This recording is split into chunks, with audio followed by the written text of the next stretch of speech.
O nome, então, é um festival de rock de Woodstock. O festival de rock de Woodstock aconteceu nos dias 15, 16 e 17 de agosto de 1969, na cidade de Beatle. Foram 4 os organizadores, sendo que o mais velho teria 27 anos no máximo. Um desses jovens teria uma herança ilimitada farmacêutica. Não sabendo o que fazer com o dinheiro, resolveu triplicá-lo. Então, com os seus 3 amigos, resolveram fazer um estúdio de rock que seria na cidade de Woodstock, em Nova York. Teve vários problemas esse estúdio para ser construído. Primeiro foi que eles precisavam então fazer algo. Então eles resolveram fazer um concerto, um festival, que seria esse festival de rock que duraria no máximo 2 dias e receberia no máximo 50 mil pessoas. O que aconteceu? A cidade não aceitando, porque o que aconteceria eram os hippies que iriam vir para essa cidade. E naquela época, o que os hippies faziam para se divertir era usar droga e fazer sexo livre. Então a cidade resolveu fazer uma lei que foi aprovada no dia 2 de julho de 1969 que proibiria esse festival nessa cidade. Faltava menos de um mês para acontecer o festival, como pessoas já haviam comprado ingressos, eles tiveram que achar outro local. Foram atrás de outro local, acharam uma fazenda numa cidade vizinha, que dava uns 70 quilômetros de distância, mais ou menos. Daí naquela cidade, eles tiveram que aprovar. Tiveram que primeiro aprovar a licença para poder usar a fazenda, deixar que os vizinhos permitissem também esse uso, ir atrás de alimento, comida, seguranças, portões, tudo para segurar essas pessoas e fazer com que o festival desse certo. Conseguiram a fazenda, conseguiram fazer tudo isso, só que na quarta-feira, dia 13 de agosto, começaram a chegar as pessoas. Já na quarta-feira tinha mais de 50 mil pessoas. Como não havia portões, bilheteria nem segurança naquele momento, todo mundo começou a invadir. O que aconteceu? Chegou na sexta-feira, tinha mais de 500 mil pessoas. O festival tem que se tornar um festival livre. Então já perderam grande parte do seu dinheiro aí. Chegou na sexta-feira, os artistas já não tinham chegado, porque a principal ponte da cidade se tornou praticamente um estacionamento de tantas pessoas que haviam nesse festival. O que aconteceu? Eles foram deixando seus carros ali e indo a pé mesmo. Então, chegando lá, eles tiveram que improvisar, pegar helicópteros, pagar esses helicópteros para trazer os cantores dos hotéis até o festival. Isso gerou vários prejuízos para eles. O primeiro dia do festival estava previsto para começar às 2 horas da tarde. Porém, como havia um grande número de pessoas indo até o local, havia um engarrafamento no trânsito e a banda Sweetwater não conseguiu chegar a tempo de fazer as apresentações. Às 5 horas da tarde, então, os organizadores tiveram que começar a achar artistas para improvisar shows. A princípio, tentaram convencer Tim Hardin a subir ao palco, porém eles estavam em uma fase de muito abuso de drogas e se recusou. A única alternativa, então, foi chamar Rich Havens para subir. Mesmo assim, a sua banda está presente, ele aceitou o convite e fez seu show. Após o seu show, ainda não havia ninguém para sucedê-lo, então ele voltou e cantou sucessos de artistas conhecidos da época.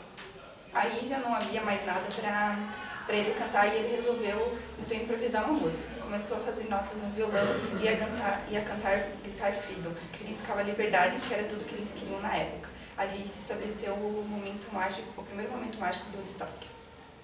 Aí a música Freedom que ele inventou na época.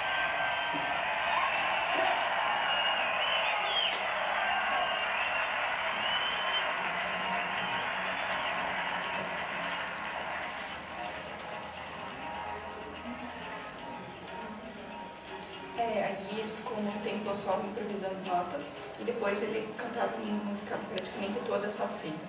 Que era a liberdade para o sexo livre e o uso das drogas.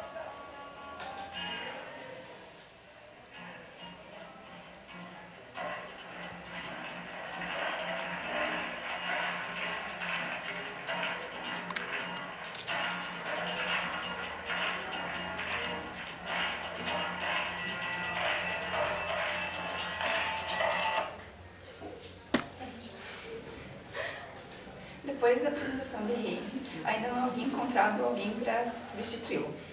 Então foi a vez de Country Joe McDonald subir ao palco e improvisar. Após Country Joe McDonald, foi a vez de John Sebastian, e aí sim apareceu o Sweetwater no palco. Eles fizeram seu show que não foi muito bem aplaudido pelo público. Após The Sweetwater, foi a vez de Tim Hardy, Bert Sumner e Melanie.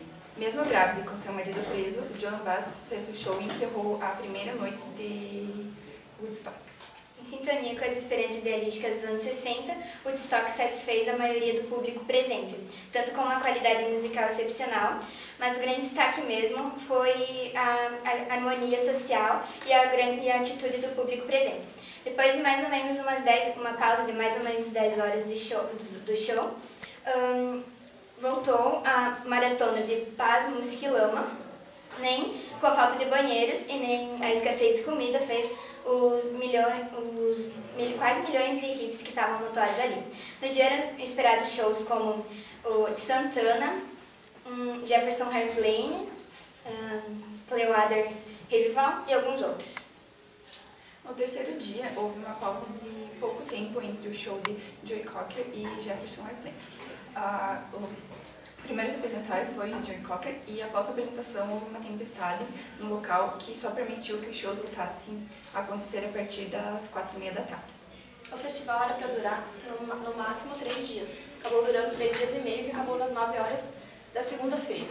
O festival não trouxe então muitos lucros para os que estavam querendo triplicar esse dinheiro, porque além deles ficarem com uma dívida de mais de R$1 milhão, tiveram 70 processos para responder, contra inflacidez e várias coisas.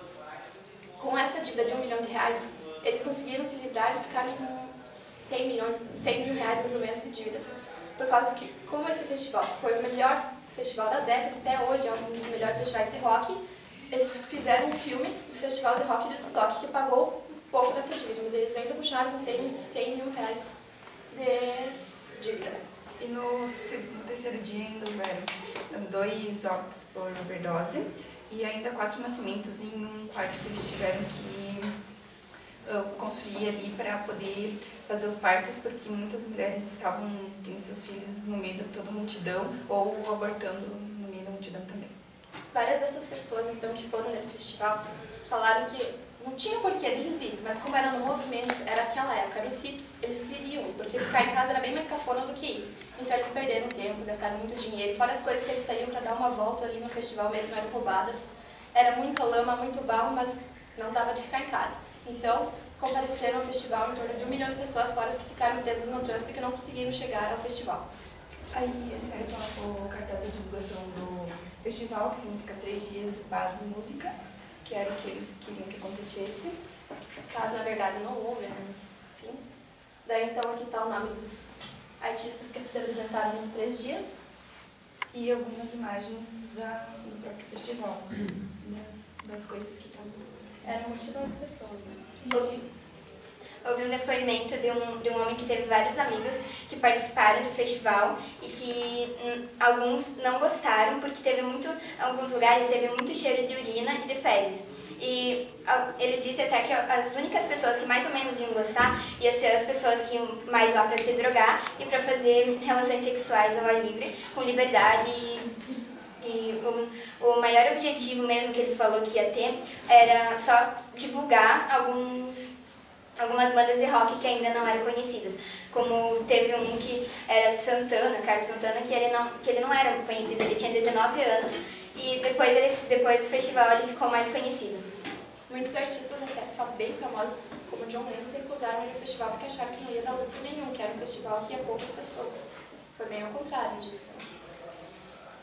Os fãs também não aceitaram o convite pelo mesmo motivo, que eles achavam que aquele festival não era tão importante para eles. Bob Dylan também recusou o convite. Várias pessoas recusaram. Fora o festival, sim, foi o festival mais legal pelos imprevistos que teve. Ele não foi um festival só de música. Teve várias outras coisas nesse festival. Artesanatos e tal, mas tudo era voltado ao rock. Ou seja, aos hippies que era dos anos 60. Foi os Beatles também que fizeram a fama naquele ano, naquela década.